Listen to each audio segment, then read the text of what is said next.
আল্লাহ তাআলা বলেন, ইহুদিরা বলে আল্লাহর হাত শূন্য হয়ে গেছে, রিক্ত হয়ে গেছে। আল্লাহ তাআলা বলেন, শূন্য রিক্ত তো তাদের হাত।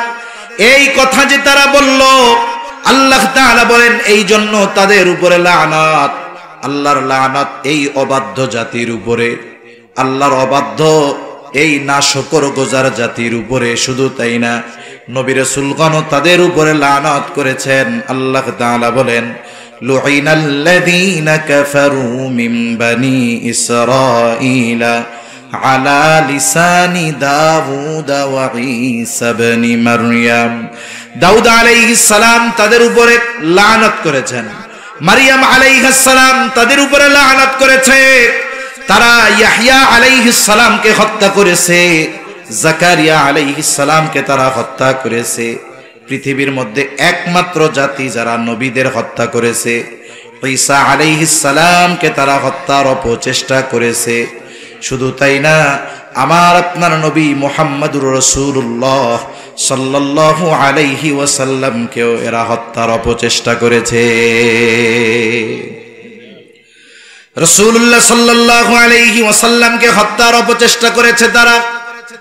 একবার একজন ইহুদি নারী নবীজি সাল্লাল্লাহু আলাইহি ওয়াসাল্লামকে দাওয়াত দিয়েছে তার বাড়িতে। আহলে কিতাব এই হিসাবে নবীজি দাওয়াত গ্রহণ করেছে। ওই মহিলা ছাগলের গোশতের সাথে বিষ মিশায়া দিছে। তারা 3 বার নবীজিকে হত্যার অপচেষ্টা করেছে।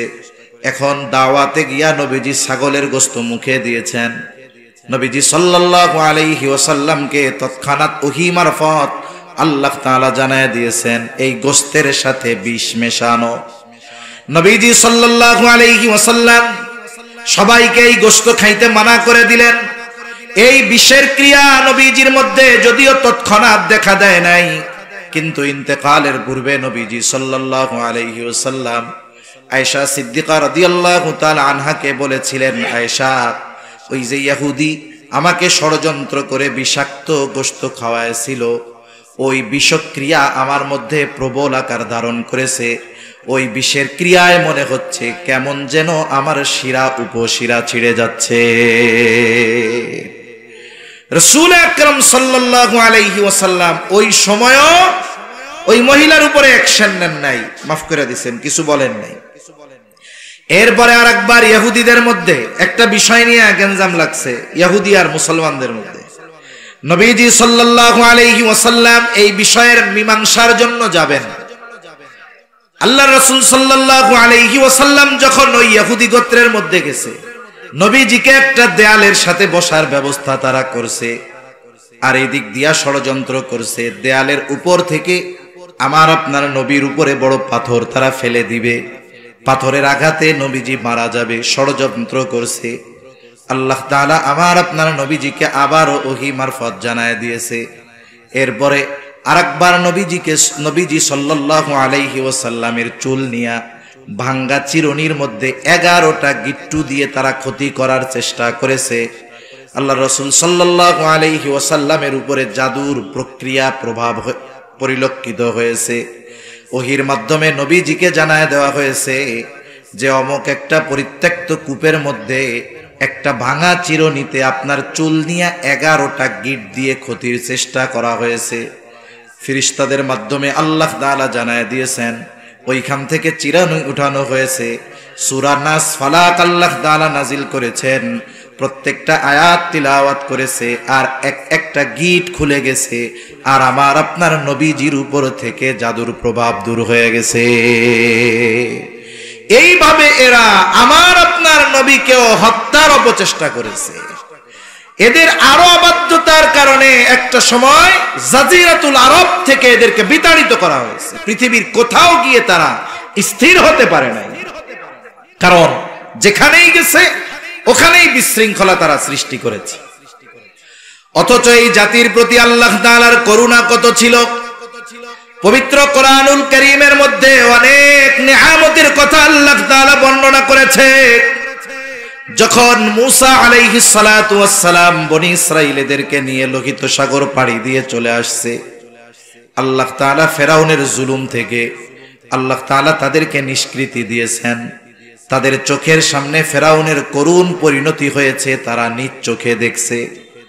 যখন তারা দরিয়ার ওপর পারে সমুদ্র পাড়ি দেওয়ার জন্য অপেক্ষা করতেছে, ফেরাউনের বাহিনীর কাছে যখন খবর চলে গেছে যে মূসা আলাইহিস সালাম তো তার উম্মতদেরকে নিয়ে মিশর ছেড়ে চলে যায়, শত্রু হাতছাড়া হয়ে গেল। 6 লক্ষ সশস্ত্র সৈন্য নিয়ে ফেরাউন মূসা আলাইহিস সালাম আর তার উম্মতের পেছনে দাওয়া করলো। আল্লাহ তাআলা কোরআনুল কারীমের মধ্যে সেই অবস্থার কথা তুলে ধরে বলেন, ফালাম্মা তারা আল জামআনি ক্বালা আসহাবু মূসা ইন্না লামুদরাকুন। বনি ইসরাইলেরা মূসা আলাইহিস সালামের কাছে বলতেছে, যখন একদল অপর দলরে দেখতে পায়, বনি ইসরাইলেরা দেখতেছে ফেরাউন তার বাহিনী নিয়ে তাদের দিকে আসতেছে, আর ফেরাউনও দেখতে পায় যে তারা সমুদ্রের পারে দাঁড়ায় আছে, আজকে এদেরকে সমূলে নির্মূল করে দেওয়া হবে। এমত অবস্থায় মূসা আলাইহিস সালামের সাথীরা মূসা আলাইহিস সালাম রে বলতেছে, মূসা ইন্না লামুদরাকুন, আমরা তো ধরা পড়ে গিয়েছি, এখন তো বাঁচার কোনো উপায় নাই। 3 দিক দিয়ে ফেরাউনের বাহিনী, একদিকে সমুদ্র, হয়তো ফেরাউনের অস্ত্রের আঘাতে মরতে হবে অথবা সমুদ্রের পানিতে পড়ে মরতে হবে, তার মানে বাঁচার তো আর কোনো উপায় নাই। কিন্তু মূসা আলাইহিস সালাম এই পথে তো নিজে সিদ্ধান্তে আসেন নাই, বরং এই পথে আসার সিদ্ধান্ত যিনি দিয়েছেন তিনি কে? এজন্য শত্রু যদি চতুর্দিকে বেষ্টন করে ফেলে, আমরা যদি ঈমানি শক্তিতে বলীয়ান হতে পারি, শত্রুর সংখ্যা যত হোক, আমাদেরকে ওই শত্রুর মোকাবেলায় পথ প্রদর্শন যিনি করবেন তিনি কে? আল্লাহ। সম্প্রতি একটা খবরে দেখলাম যে মেঘালয় রাজ্যে অপরিত্যক্ত এক বিমান ঘাঁটি আমাদের প্রতিবেশী দেশ ভারী ভারী সমরাস্ত্র আর আধুনিক যুদ্ধ বিমান এনে ওই জায়গায় প্রস্তুত করতেছে। প্রতিবেদক লিখতেছে, ওই বিমান ঘাঁটি থেকে তাদের ফাইটার যেই বিমান, যুদ্ধ বিমান, এটা ঢাকায় আসতে মাত্র 5 মিনিট লাগবে। কয় মিনিট?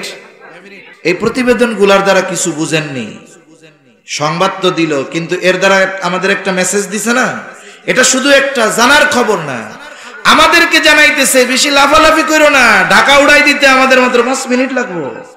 কথা বুঝেন নাই মনে হয়। চতুর্দিক দিয়ে ঘিরে ফেলছে সমুদ্র একদিক, 3 দিকে আছে সেনাবাহিনী ফেরাউনের। আল্লাহ রাব্বুল আলামিন ওই অবস্থায় মূসা আলাইহিস সালামের সাথীদের রাস্তার ব্যবস্থা করে দিয়েছে। মূসা আলাইহিস সালামকে যখন তার উম্মতেরা বলতেছে ইন্না লামুদরাকুন, আমরা ধরা পড়ে গিয়েছি, আর মূসা আলাইহিস সালাম তৎক্ষণাৎ তাদের কথার জবাবে বলেন, কাল্লা ইন্না মাইয়া রাব্বি সায়াহদিন, কখনোই ধরা পড়ব না, এখনো পড়ব না, পরেও পড়ব না। অনেক সময় হয় না, শত্রু একবার যদি হাতছাড়া হয়, রাগ তো জমা থাকে, দ্বিতীয়বার যদি পায় ওরে সাইজ ডাবল করে। ওদের ভয় হলো যদি এখন কোনো মতে বাঁচি, পরে যদি ধরা পড়ি তাইলে তো সাইজ ডাবল দিবে। তার মানে মূসা আলাইহিস সালাম জানায় দিলেন, ধরা এখনো পড়ব না, পরবর্তীতে পড়লে ডাবল সাইজ হওয়া লাগবে, এ চিন্তা কইরো না, কখনোই সে আমাদেরকে ধরতে পারবে না। এখন প্রশ্ন হইতে পারতো বনি ইসরাইলের, কি বলেন ধরা পড়ব না? লড়াই করার মতো অস্ত্র নাই, সমুদ্র পাড়ি দেওয়ার মতো কোনো বাহন নাই, লড়াই করার অস্ত্র নাই, সমুদ্র পাড়ি দেওয়ার ব্যবস্থা নাই, কি কইরা বলেন ধরা পড়ব না? আমাদের কাছে তো কোনো কিছুই নাই। মূসা আলাইহিস সালাম বলেন, ইন্না মাইয়া রাব্বি, ওদের সাথে যা থাকে থাক, আমার সাথে যিনি আছেন তিনি কে? আমার সাথে রব আছে, ধরা পড়ব না। প্রথম কারণ কি? যে আমার সাথে কে আছে? রব আছে, আমার রব আছে। সায়াহদিন, যেই রব পথ দেখায় এই পর্যন্ত আনছে, ওই রব এখনই বাকি পথ দেখায় দিবে। সুবহানাল্লাহ বলেন। আল্লাহ রাব্বুল আলামিনও পথ দেখায় দিলেন। আল্লাহ তাআলা বলেন, ফাআওহাইনা ইলা মূসা আনিদরিব বিআসাকাল বাহর ফানফালাকা ফাকানা কুল্লু ফিরকিন কাত্তাউদিল আযীম। আল্লাহ তাআলা ওহী পাঠায় দিলেন মুসা আলাইহিস সালামের কাছে, প্রত্যাদেশ পাঠায় দিলেন আনিদ্রিব বিআসাকাল বাহর। মুসা আলাইহিস সালামের সাথে যেই হাতে যেই লাঠিটা ছিল, এটা ছিল ওনার অন্যতম মুআজিজা। আল্লাহ তাআলা আদেশ করলেন লাঠি দিয়া সাগরের উপরে আঘাত করেন। সাগরে আঘাত করলে লাঠি দিয়া কি হবে? একটা ঢেউও হবে না। কিন্তু মুসা আলাইহিস সালাম বলেন নাই কেন মারবো, আদেশ করার সাথে সাথে বাড়ি মেরা দিছে। সুবহানাল্লাহ। এজন্য প্রকৃত ইমানদারের কাজ হলো আল্লাহর পক্ষ থেকে যখন কোনো সুনির্দিষ্ট আদেশ আসে, আল্লাহ তাআলার পক্ষ থেকে যখন কোনো আদেশ নিষেধ আসে, এই আদেশ নিষেধ মান্য করার ক্ষেত্রে কোনো যুক্তির পেছনে না পড়ে যাওয়া। আমরা তো আল্লাহ তাআলার আদেশ মান্য করার ক্ষেত্রেও যুক্তি তালাশ করি যে এটা করলে কি হবে। এটা ঠিক নয়। ইমানদারের কাজ আল্লাহর পক্ষ থেকে আদেশ আসছে, এর করলে কি হবে না করলে কি হবে এত কিছুর দরকার নেই। আল্লাহ তাআলা আদেশ করেছে, ওই আদেশ অনুযায়ী আমল করা, এটাই হলো প্রকৃত ইমানদারের কাজ। ঠিক কিনা বলেন? মুসা আলাইহিস সালাম লাঠি দিয়া সাগরের উপরে বাড়ি মেরে দিছেন। বাড়ি মারার সাথে সাথে সাগর দ্বিখণ্ডিত হয়ে গেছে। শুধু সাগর দ্বিখণ্ডিত হয়ে গেছে এমনটা নয়, ফাকানা কুল্লু ফিরকিন কাত্তাউদিল আযীম। প্রত্যেকটা খণ্ড, প্রত্যেকটা ভাগ পাহাড় সাদৃশ্য উঁচু দেয়ালের মতো হয়ে গেছে। দুই দিকে সরে গেছে, মধ্যে দিয়ে ফাঁকা রাস্তা, শুকনা ঠনঠনা রাস্তা আল্লাহ বানায়া দিছে। মুসা আলাইহিস সালামের কিছু বক্তব্য আছে না, যে বড় বড় নেতারা বক্তব্য দেয় নির্বাচনের আগে, দেয় না? এই নির্বাচনের বক্তব্য অধিকাংশ ক্ষেত্রে মুখ আর মাইকে আর কানে বাজে, বাস্তবে পরিণত হয় না কখনো। কিন্তু মুসা আলাইহিস সালাম যে বক্তব্য দিয়েছে কখনো ধরা পড়বো না, কাল্লা, ধরা পড়বো না। কেন? ইন্না মাইয়া রাব্বি, নিশ্চয় আমার রব সাথে আছে। ধরা পড়বো না কেন? বলে সায়াহদিন, আমার রব আমারে পথ দেখায় দিবে। সুবহানাল্লাহ বলেন। এই বক্তব্যের বাস্তবতা বনি ইসরাইল সচক্ষে দেখছে। এইবার তারা রাস্তা দিয়ে পার হওয়া শুরু করে দিছে। আল্লাহ তাআলা কোরআনুল কারীমের আরেক জায়গায় বলেন, ওয়াজাওয়াজনা বিবানি ইসরাঈলাল বাহরা ফাআতবাআহুম ফিরআউনু বিজুনুদিহি বাগয়াম ওয়া আদওয়া। আল্লাহ তাআলা জানায় দেন, আমি বনি ইসরাইলদেরকে সমুদ্র পার করায় দিলাম। যখন বনি ইসরাইল মাঝ পথ অতিক্রম করলো, ফেরাউন তার বাহিনী নিয়ে সমুদ্রের পাড়ে, রাস্তার পাড়ে চলে আসছে। আইসা দেখে বিশাল এক রাস্তা। সে খুব ভালো মতো আমার আপনার চাইতে আল্লাহ তাআলাকে বেশি ভালো ফেরাউন চিনত। মুফাসসিরিনে কেরাম বলেন, যদিও ফেরাউন মানুষের সামনে দিনের বেলায় নিজেরে বলতো আনা রব্বুকুমুল আলা, আমি হইলাম বড় রব, কিন্তু রাতের বেলা পা উপরে দিয়া মাথা নিচে দিয়া কান্না করতো আর বলতো আল্লাহ তুমি সবচেয়ে বড় রব, কিন্তু আমি তো দুনিয়া চাই, এটা আমারে দেন। তার মানে ফেরাউন আল্লাহরে খুব ভালো মতো চিনে। দেখবেন যেই বেটা ঘুমায় থাকে এর ঘুম থেকে জাগানো যায় না, ঠিক না? যদি আমি ঘুমের বান ধরি 50 ডাক দিলে উঠবো না, খালি ঘুম ও আ আ। আর যে বেটা আসলে ঘুম, ওরে 2 ধাক্কা দিলেও লাফাইয়া উঠা বসে পড়বে। কি হইছে? ফেরাউন তো আল্লাহরে ভালো মতো চিনে। এই জন্যই যখন মুসা আর হারুন আলাইহিমাস সালাম দুইজন যাইয়া এক রবের দাওয়াত দিছে, না চেনার ভান করে যে ক্বালা ফামার রাব্বুকুমা ইয়া মুসা, হে মুসা তোমাকে দুইজনের রব আবার কেডা? আমি হইলাম বড় রব। এটা হলো চিনেও না চেনার ভান করা, চিনেও না চেনার ভান করা। তো যাই হোক, সে তো বুঝতে পারছে এই রাস্তা দিয়ে বনি ইসরাইল নিরাপদ জায়গায় পৌঁছায়া যাচ্ছে, আর এই রাস্তা ওদের জন্য নিরাপদ, কিন্তু আমার জন্য বিপদ।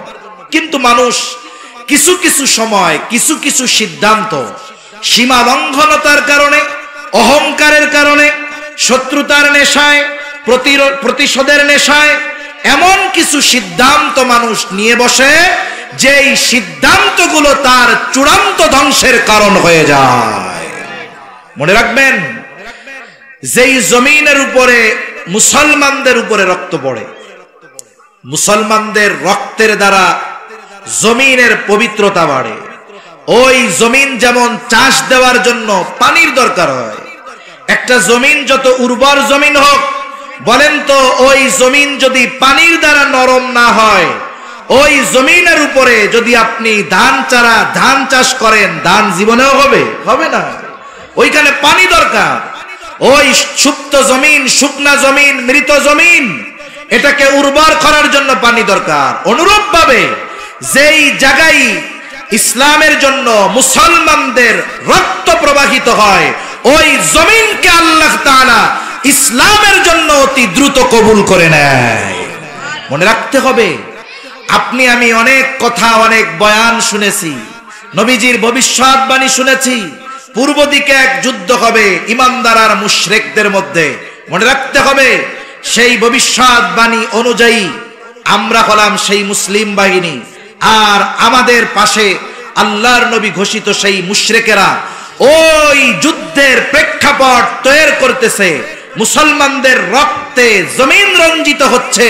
মনে রাখতে হবে, ওই বাহিনী বা ওই কাফেলার শামিল যদি আমরা না হতে পারি, তাহলে আমাদের দুনিয়া আখিরাত সব বরবাদ হয়ে যাবে। ঠিক কিনা বলেন? এজন্য মানসিক প্রস্তুতি আমাদের নিয়ে রাখা দরকার। আল্লাহ তাআলা বলেন, বনি ইসরাইলদেরকে আমি সমুদ্র পার করায় দিলাম। যখন তারা মাছ দরিয়ায় চলে আসছে, ফেরাউন তার বাহিনী নিয়ে, সে যদিও জানে এই রাস্তা আমার জন্য নিরাপদ নয়, কিন্তু এই যে শত্রুতা, প্রতিশোধের নেশা, সীমা লঙ্ঘন করা, এই কারণগুলার জন্য সে তাদের অনুসরণ করা শুরু করলো। আল্লাহ তাআলা বলেন, ফাআতবাআহুম ফিরআউনু বিজুনুদিহি বাগয়াও ওয়া আদওয়া। ফেরাউন তার সৈন্য সামন্ত সহ বনি ইসরাইলদের অনুসরণ করা শুরু করলো। কেন? বাগয়াও ওয়া আদওয়া, সীমা লঙ্ঘন করে, শত্রুতা বশত বনি ইসরাইলদের সমূলে নির্মূল করার লক্ষ্যে, হত্যা করার নেশায়, রক্তপাতের নেশায় এবার সে তাদের পিছনে অনুসরণ করা শুরু করলো। বনি ইসরাইলেরা সমুদ্রের অপর পাড়ে উঠে গেছে। এখন যাদের জন্য আল্লাহ রাস্তা বানিয়েছেন, ওই রাস্তা ব্যবহার শেষ, প্রয়োজন শেষ। বলেন তো এখন আর ওই রাস্তার দরকার আছে নাকি? আপনাদের রাস্তা দিয়ে আসার সময় কয়েকটা নতুন ব্রিজ পাইছি। ব্রিজের পাশ দিয়া, ব্রিজ কমপ্লিট হওয়ার আগে একটা পার্শ্ব রাস্তা ছিল। বলেন তো এখন যদি কেউ গিয়া গভর্নমেন্টের কাছে বলে, আমরা 6 মাস 9 মাস 1 বছর ওই রাস্তা দিয়া চলছি, এখন ব্রিজ হয়ে গেছে, ওই রাস্তাটার আর কোনো দাম নাই, তাই না? 10 লাখ টাকা দেন, রাস্তাটা পাকা করমু, দিবে নাকি? আর উল্টা করবে যে মাটি বালিগুলো আছে কাইটটা লয়ে যান, ওইটার জন্য খালের পানি ঠিক মতো যাইতেছে না। ঠিক কিনা বলেন? তার মানে রাস্তা যাদের জন্য বানানো হয়েছে, ব্যবহার শেষ, প্রয়োজন শেষ। এখন আর এই রাস্তার প্রয়োজন নাই। আল্লাহ তাআলা পানিকে নির্দেশ দিলেন, পানি তুমি আগের অবস্থায় ফিরে যাও। আল্লাহ তাআলা হলেন এমন এক মহান সত্তা। আল্লাহ তাআলা যখন কোনো কিছু ইরাদা করেন, ইচ্ছা করেন, শুধু বলেন হও, সেটা তৎক্ষণাৎ হয়ে যায়। আল্লাহ তাআলা বলেন, ইন্নামা আমরুহু ইযা আরাদা শাইআন আন ইয়াকুলা লাহু কুন ফায়াকুন। আল্লাহ তাআলা যখন কিছু ইচ্ছা করেন, শুধু বলেন হও, তৎক্ষণাৎ সেটা হয়ে যায়। এইবার দুই দিকের পাহাড় সাদৃশ্য পানির এই উঁচু দেয়াল একসাথে ফেরাউন আর তার বাহিনীর উপরে একসাথে আছড়া পড়ছে। স্বাভাবিক ঢেউয়ের তোড়ে মানুষ অনেক সময় গহীন সমুদ্রে চলে যায়, মারা যায়। পানি যদি একসাথে পড়ে, বাঁচার আর উপায় নাই, একটাও নিচের থেকে আসতে পারে না। কিন্তু আল্লাহ তাআলা ফেরেশতা পাঠায়া দিছে যে ফেরাউন রে তো এইভাবে মারা যাবে না, এক টানে সমুদ্রের তলদেশ থেকে ওরে উপরে উঠায় নিয়ে আসছে। আমাদের অঞ্চলগুলাতে মাঝে মধ্যে মুরগিরে জীবাণীতে ধরে না, মুরগি কি হয়, এটা নড়ে না, চড়ে না। এরপরে দেখছি যে আমার দাদি, মা, ওনারা কোনো মতে পুকুরের মধ্যে অথবা বালতির মধ্যে পানি দিয়া 2-4টা চুবনি মারে, 8-10টা চুবনি যেই দিয়া ছাইড়া দেয়, এবার ঝাড়া একটা দিয়া কয় যে আমি এখন ফিট আছি, আর কোনো অসুবিধা নেই, আর চুবনি টুবনি মাইরো না। তার মানে চুবনির ঠেলায় তার ওই ওম নাকি অলসতা কাইটা হুশ ফিরে আসে আর কি। এইবার যখন সুবনি শুরু হইছে, হুশ ফিরে আসছে যে আমার খোদাইগিরি তো শেষ, এইবার সেই ঈমান আনার ঘোষণা দিচ্ছে। আল্লাহ তাআলা বলেন, হাত্তা ইযা আদরাকাহুল গরাকু ক্বালা আমানতু আন্নাহু লা ইলাহা ইল্লাল্লাযী আমানাত বিহি বানু ইসরাঈল ওয়া আনা মিনাল মুসলিমিন। ফিরআউন এবার বলতেছে, আমি ঈমান আনলাম, আল্লাহ ছাড়া কোনো ইলাহ নাই, আমার এই রবগিরির দরকার নাই, এটা ছেড়ে দিলাম, আমি স্বীকার করলাম যে আল্লাহ ছাড়া কোনো ইলাহ নাই। বনি ইসরাইল যার উপরে ঈমান আনছে, আমিও তার উপরে ঈমান আনলাম। আরে আমি মুসলমানদেরই তো একজন, ওয়া আনা মিনাল মুসলিমিন, আমি তো মুসলমানদেরই একজন। বলেন তো, একটা মানুষের ঈমান আনার জন্য এর চাইতে সুস্পষ্ট ঘোষণা আর দেওয়ার কোনো দরকার আছে? নাই। কিন্তু এরপরেও আল্লাহ তাআলা তার ঈমান কবুল করেন নাই। কেন? কারণ মুফাসসিরিনে কেরাম বলেন, ঈমান সব সময় কবুল হয় না। ঈমান কবুলের কয়েকটা সময় আছে, ওই সময় পর্যন্ত ঈমান কবুল হবে। যেমন কিয়ামতের আগে একদিন পশ্চিম দিক দিয়া সূর্য উঠবে, বলে ওই সূর্য ওঠার আগের রাতটা হবে অনেক দীর্ঘ রাত। পশু পাখি আওয়াজ শুরু করবে, গোয়াল ঘরের পশুগুলো আওয়াজ শুরু করবে, বাচ্চারা কান্না করতে থাকবে, সূর্য উঠে না কেন, দিন হয় না কেন। কিছু সময় পর আলোকিত হবে, তবে পূর্ব দিকে নয়, পশ্চিম দিক দিয়া সূর্য উঠবে। কিছু দূর উঠবার পর আবার ডুবে যাবে। এর পরের দিন থেকে আবার প্রতিনিয়ত পূর্ব দিক দিয়ে সূর্য উঠতে থাকবে। ওই পশ্চিম দিক দিয়ে সূর্য ওঠার আগ পর্যন্ত মানুষের তাওবা ঈমান কবুল হবে, এটা হলো আম সময়। এরপরে আর কারো তাওবা আল্লাহ তাআলা কবুল করবে না, আর এটা ঘটবে কিয়ামতের একেবারে সন্নিকটে, কাছাকাছি সময়।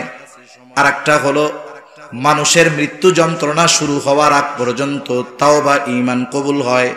নবীজি সাল্লাল্লাহু আলাইহি ওয়াসাল্লাম বলেন, ইন্নাল্লাহা ইয়াকবালু তাওবাতাল আবদি হাত্তা মা লাম ইউগারগির। মৃত্যু যন্ত্রণা শুরু হওয়ার আগ পর্যন্ত আল্লাহ তাআলা তার বান্দার তাওবা ঈমান কবুল করে। আর একটা হলো গজব আসার আগে যদি ঈমান আনে তাইলে ঈমান কবুল করা হয়, তবে গজব আসার পরে যদি ঈমান আনে তাইলে কবুল করা হবে না। যেমন ইউনূস আলাইহিস সালামের সম্প্রদায় অবাধ্য এক জাতি ছিল। তাদের অবাধ্যতা যখন চূড়ান্ত পর্যায়ে পৌঁছা গেল, আল্লাহ তাআলার পক্ষ থেকে ঘোষণা আসলো 3 দিন পর তাদের উপরে গজব আসবে। একদিন 2 দিন পার হয়ে গেছে, গজবের খবর দেওয়ার পরে এদের অবাধ্যতার মাত্রা আরো বাড়ছে। ইউনূস আলাইহিস সালাম দেখলেন এদের মধ্যে পরিবর্তনের কোনো আভাস নাই, বরং অবাধ্যতার মাত্রা আরো বাড়ছে। আল্লাহর গজব নিয়ে এরা ঠাট্টা মশকরা শুরু করে দিয়েছে। ইউনূস আলাইহিস সালাম চিন্তা করলেন, স্বাভাবিক, যখন আল্লাহ তাআলা কোন সম্প্রদায়ের উপরে গজব দিছে, আল্লাহ গজব দেওয়ার আগে ওই এলাকায় যাকে আল্লাহ নবী হিসাবে প্রেরণ করেছেন তাকে আগে নিরাপদ জায়গায় নিয়েছেন, এরপরে গজব দিছে। অতীতের এই বিষয়টাকে সামনে রেখে আল্লাহ তাআলার পক্ষ থেকে নির্দেশ আসার আগেই ইউনূস আলাইহিস সালাম এলাকা ছেড়ে চলে গেলেন। যেই দিন গজব হবে ওই দিন সকালবেলা সকলে দলে দলে ইউনূস আলাইহিস সালামের বাড়িতে আসছে। কোথায় ইউনূস আলাইহিস সালাম? আজকে নাকি গজব আসবে, মজা করার জন্য আসছে। বাড়িতে আইসা দেখে বাড়িতে কোনো লোক নাই, একেবারে খালি। তারা চিন্তা করলো আশেপাশে কোথাও গেছে কিনা। কয়েকজনকে পাঠায় দিছে, যাও আশেপাশে কোথাও ইউনূস আলাইহিস সালাম আছে কিনা একটু খোঁজ খবর নিয়ে আসো। তারা দীর্ঘ সময় তন্ন তন্ন করে খুঁজে এসে বলে কোথাও তার কোনো খবর নাই। ওরা চিন্তা করে, আহারে, যুগের পর যুগ আমরা ইউনূস আলাইহিস সালামের সাথে এমন আচরণ করেছি, তিনি কখনো আমাদেরকে ছেড়ে চলে যান নাই, কিন্তু আজকে গজব আসার কথা, আর আজ তিনি বাড়িতে নাই, আমাদের ছেড়ে চলে গিয়েছেন, তাহলে গজব মনে হয় সত্যই আসবে। উনিও আমাদের উপরে রাগান্বিত হয়েছেন, আল্লাহর গজবও আমাদের উপরে আসবে। তাদের মধ্যে ভয় কাজ করা শুরু করে দিল। তারা আল্লাহ তাআলার কাছে ক্ষমা চাইলো, মাফ চাইলো, ঈমান আনলো। যেই গজব তাদের উপরে আসার কথা ছিল, ঈমান আনার কারণে আল্লাহ তাআলা সেই আসন্ন আযাব গজব তাদের উপর থেকে উঠায় নিয়ে গেলেন। ইউনূস আলাইহিস সালামের সম্প্রদায় ঈমান আনছে, আল্লাহ কবুল করেছেন। কেন? বলে গজব আসার আগে ঈমান আনছে। আর গজব আল্লাহ উঠায় নিছেন কেন? বলে গজব তো আসবে বেঈমানের উপরে, কাফেরের উপরে, এরা তো ঈমান আনছে, এই জন্য আল্লাহ এদের উপর থেকে আযাব উঠায় নিয়ে গেছে। কিন্তু ফেরাউন তো আযাব আসার আগে ঈমান আনে নাই, বরং যখন সুবনি শুরু হয়েছে তখন সে ঈমান আনার ঘোষণা দিয়েছে।